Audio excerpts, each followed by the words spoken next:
I mean, No, I've never said in anywhere, and I think Senator Hooks may have alluded to that, but the courts have not ever determined who committed this crime. But this young man who made the allegation, this was his first day on the job. There were no witnesses. There was no cameras in the store. It's a little mom and pop store, and the police came and got him and took him down, and he had to identify somebody as having done it. Now, another member asked what we can do in our state. We can adjust our eyewitness identification laws because that's problematic. When we base a case solely on eyewitness identification and no other evidence, it is problematic in our state, and that's something that if the senators want to do something about, we certainly need to address that. And we also need to address expungements. When we say somebody has been exonerated, they're not guilty, we need to automatically expunge their records so they can go out and rebuild their lives. And right now, we have not done that. one other question, I'll be through. Is it beyond a shadow of a doubt that the person that was brought in, that committed the murders, et cetera, that he was guilty of what this other young man was accused of early on? I've never said that. I'm saying that I'm asking. I didn't say you said. Oh, I can't say that, but I will say to you, Senator Jackson, that I took it on myself to go and ask the judge, what do you think? Should we bring this compensation resolution? Because this young man had to appeal to the Court of Appeals on his own behalf. He stayed in prison, but he was persistent, and he kept writing the judge and kept communicating with the judge, and the judge told him what he needed to do to get his case reviewed. And so because of his persistence, we're here today. Not because the public defender went back and did something. He had to pursue his own defense. He had to continue to write. It's just like the woman in the Bible who appealed to the king and kept worrying the king so much that the king heard her case. This was this man's circumstance. He kept worrying the judge so much until the judge heard his case and told him what needed to be done. And the Court of Appeals agreed and had reviewed his case and overturned it because of a lack of representation. And so that's what we have in this particular circumstance. Okay, I think we're going to draw this to a close. Senator Hooks, what's the recommendation of your subcommittee? Senator Tate's subcommittee, but the recommendation is do pass. $400,000. Okay. I put that. Okay, ladies and gentlemen, Senate before you is the subcommittee report and the House Bill 1160 compensation resolution. What's the pleasure of the committee? Well, Senator Mullis for the do pass motion. Second, have a second, Senator C. Other discussion? All in favor of this motion, please raise your hands.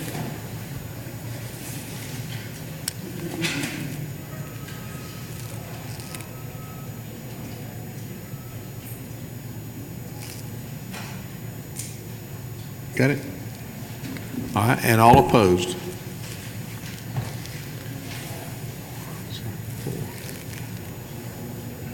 Got it? Okay. 4, okay.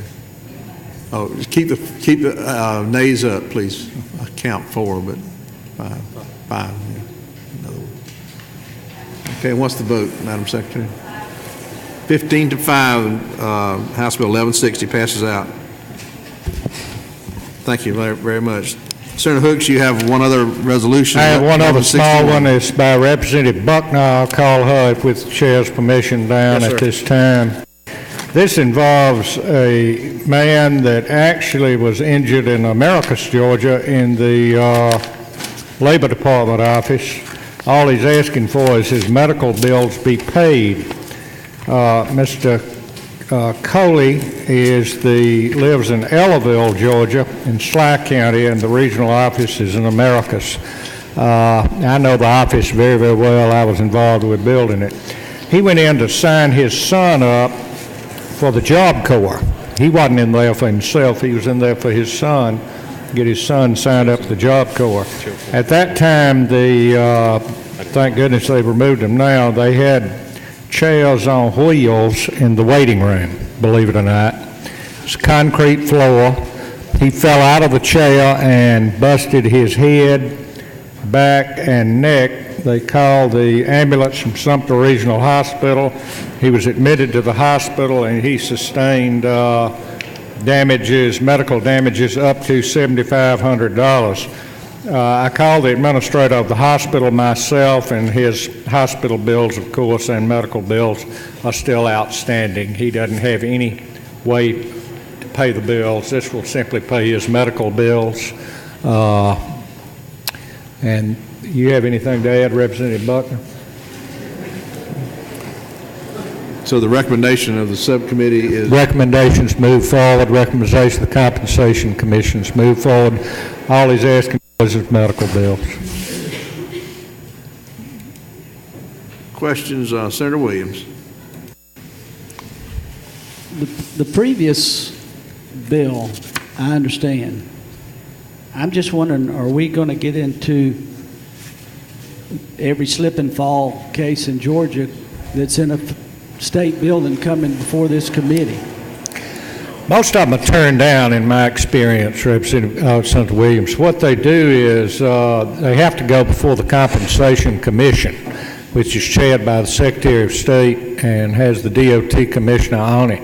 And many of them are denied. Matter of fact, just these two, and Senator Hill, correct me if I'm wrong, is probably the smallest number I've seen come before the Senate.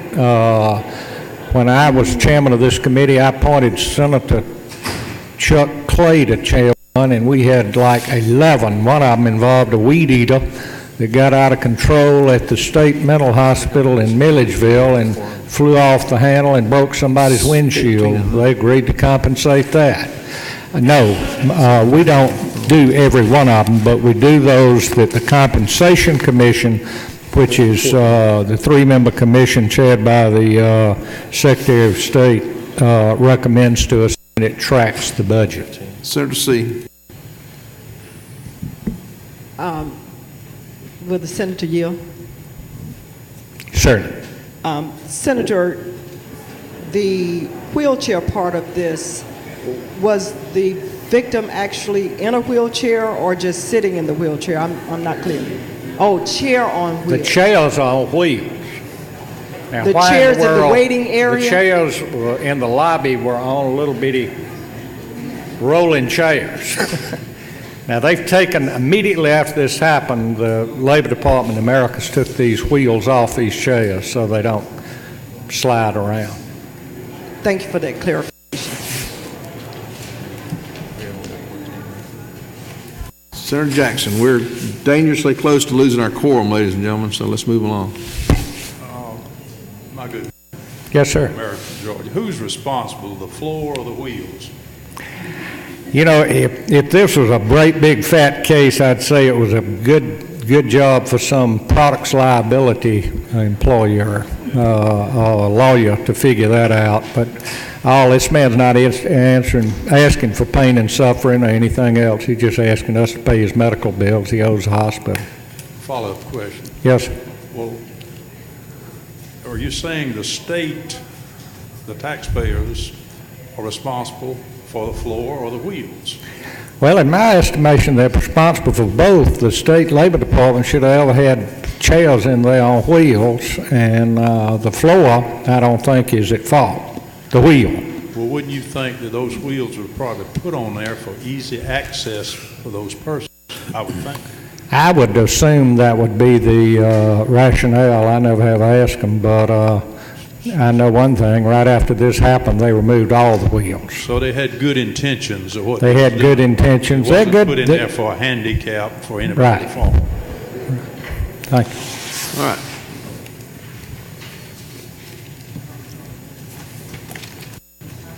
Senator C, do you have another question, or? Mr. Chairman. Okay, let's And I quickly will. bring us to a vote here. I just thought I understood the senator to say just wages, but the bill looks like it does include emotional distress.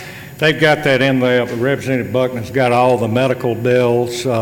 He owes Sumter It's just, Regional over $4,000. The rest of it's ambulance and medical doctors. just clarifying what the senator said, Mr. Yeah. Chairman. Thank you. Thank you very much, Senator. So Senator Hook's subcommittee is Recommend do pass. recommends do pass on House Bill 835, excuse me, on House Bill 1161. What's the pleasure of the committee? I have a motion by Senator Crosby to move 1161. Is there a second? Have a second by Senator Grant. Any other discussion on the motion? Okay, sensing you're ready to vote, all those in favor of passing out House Bill 1161, please raise your hands.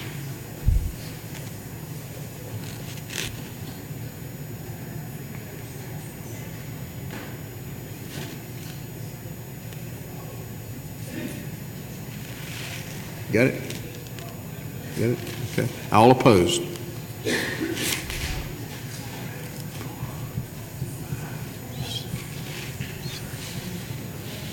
Seven. All right. Okay, you got it? All right. Raise your hand, please. If you're in favor of the motion, please raise. You got that? All right. All opposed, please raise your hands again. I got 7, but let's. Picked up 1 there. 8. 8 that time. That's why I don't say it, as I usually let them do it. Let's see what they get. 2 of them count. So. 12.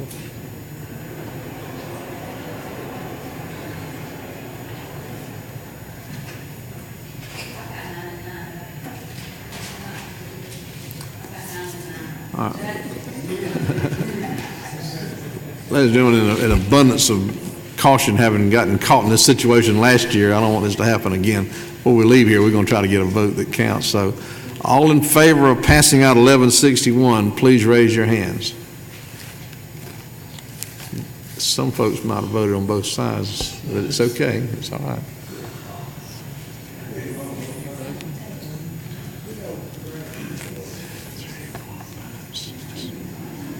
Lose now.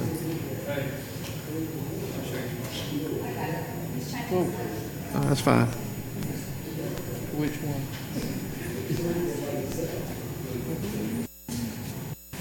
You get, 10. we count 10 for, all right, and opposed.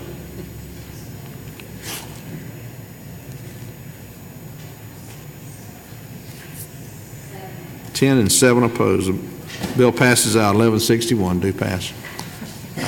I believe we exactly have a quorum right now with Senator Rogers leaving, so please, ladies and gentlemen, we got 2 bills, and we'll try to expedite them as quick as possible. They're both good bills, so I hope you'll stay for us. We'll try not to delay it. We're going to call up House Bill 535. There is a subcommittee report on 535. Is Senator Underman here?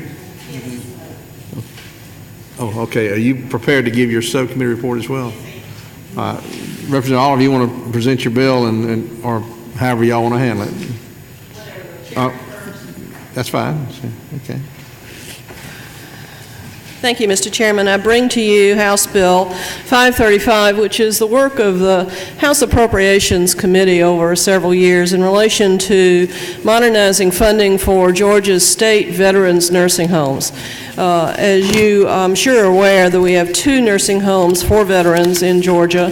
They were created by statute in the 1950s, and since the 1950s have chosen not to take advantage of either Medicare or Medicaid or other veterans funding programs specifically designed to assist veterans in nursing homes. The House Appropriations Committee asked the State Veterans Office to do an analysis of what benefits they were taking advantage of, not taking advantage of, and they came forward with a proposal that a specific benefit called aid and attendance benefit, which 49 other states do take advantage of, might be appropriate for them to move forward in modernizing their funding streams. The purpose of 535 is to give specific authority to the Veterans Service Administration to determine the appropriateness and the fee schedule for the aid and attendance benefit from the federal government. Again, we in Georgia are one of 50 states that does not take advantage of this opportunity for federal funding to assist our veterans, and I believe that this is one step that we can take forward to modernize the funding streams and the opportunity to serve our veterans. Mr. Chairman, I'm happy to answer questions. This did come as a priority of the Appropriations Committee of the House. It will save between $3 and $6 million a year. Senator Underman, you can take your mic and just comment on the work of the subcommittee. Thank you, Mr. Chairman. This bill did come through the subcommittee. It passed unanimously. I think there was 5 members on the subcommittee, and we have been working on this for about 3 years now, and I'm glad to see it come to fruition. The subcommittee did agree that it needs to go a step further, but this is a baby step. We're glad to take that baby step. Very good. Senator Bullock, you have a question? No, sir. At this time, I'd like to make a motion. All right. Well, let's see if we have any additional questions of the author or the subcommittee chair. All right. Well, what's the pleasure of the committee on House Bill 535? Move do pass. Have a motion by Senator Bullock, do pass. Have a second, Senator Underman. Any discussion on the motion? All in favor, please raise your hand.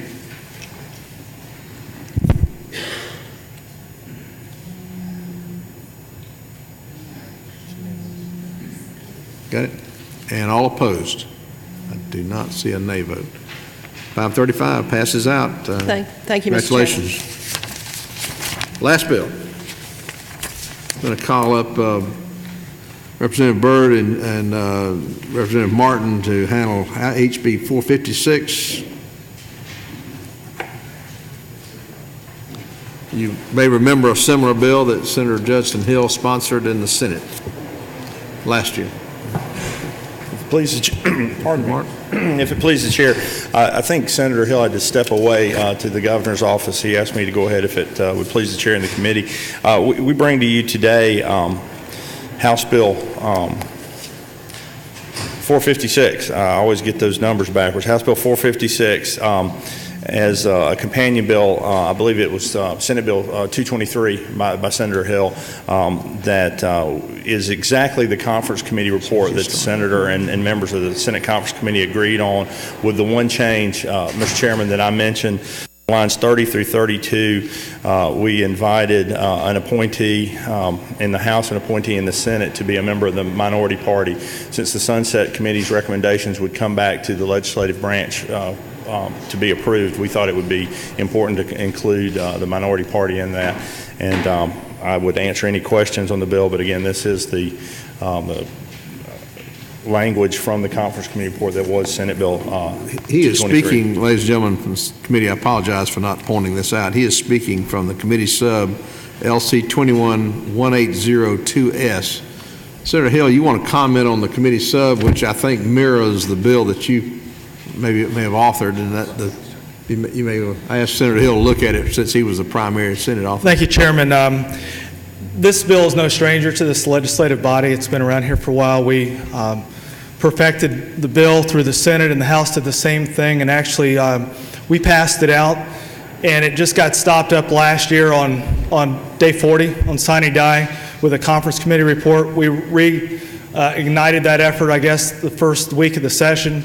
We got the conferees to sign off and on that report on Senate Bill 223, and now we've got the identical language except for one sentence there that was referenced by Representative Martin related to the requirement to put 2 minority members on this committee, as opposed to take away the guess factor out of it, make sure that they will be included in here so we don't have to be concerned about who might be appointed. Otherwise, the language of this House bill is identical to Senate Bill 223, and I would strongly recommend that y'all favorably consider this legislation, and we hope to pass either one of the bills. I don't have a preference here which bill passes. I think it's great legislation. I'd like to see it be passed into law. Thank you very much. I'll be happy to answer any questions with the representatives. All right. Questions of Senator Hill or Representative Martin?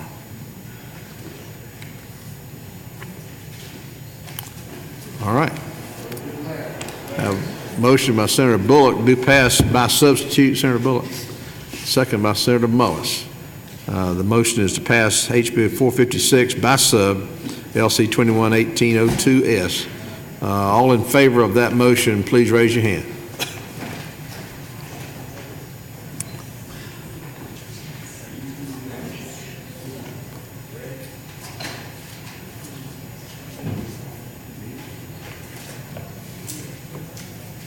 And all opposed?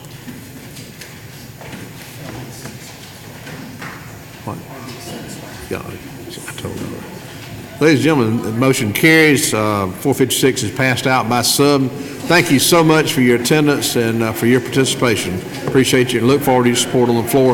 Apparently, we'll be Thursday before we'll have the budget on the floor. Thank you. Thank you, Mr. Chairman. Representative Byrd.